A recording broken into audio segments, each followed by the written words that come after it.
زهقتي من البق وحواراته والفيديوهات الكتير عن البق؟ طب يلا بينا نتكلم عن حاجة تانية غير البق.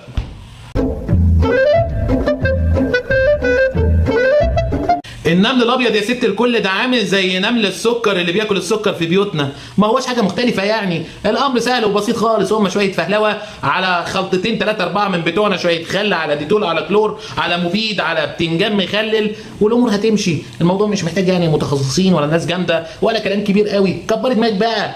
طب بس اسمعيني وركزي معايا يا ست الكل، اللي بيقول لك كده للاسف الشديد هيخليكي تدفعي فلوس كتيره جدا وخشب بيتك كله هيتدمر.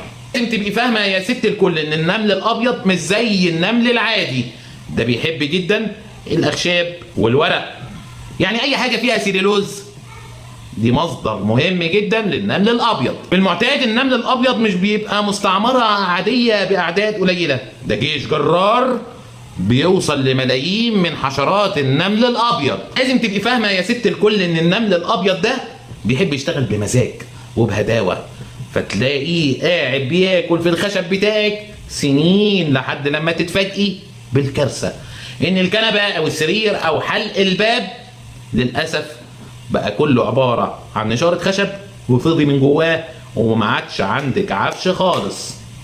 على مدار اكتر من 20 سنه وانا بمتهن المهنه دي، عمري ما شفت حد من الدكاتره او الخبراء سواء جوه مصر او بره مصر قال اننا نقدر نقضي على النمل الابيض باي مبيد من المبيدات العاديه.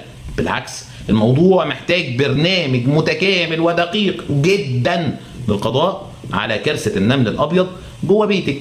لازم في الاول يكون في فحص دقيق عشان يتم تحديد نوع النمل الابيض اللي عندك ايه، لان في انواع كتيره للاسف الشديد، وكمان نقدر نحدد شكل الاصابه وحجمها ايه بالظبط من خلال الكشف او الفحص الدقيق اللي بيقوم بيه الخبير او المتخصص.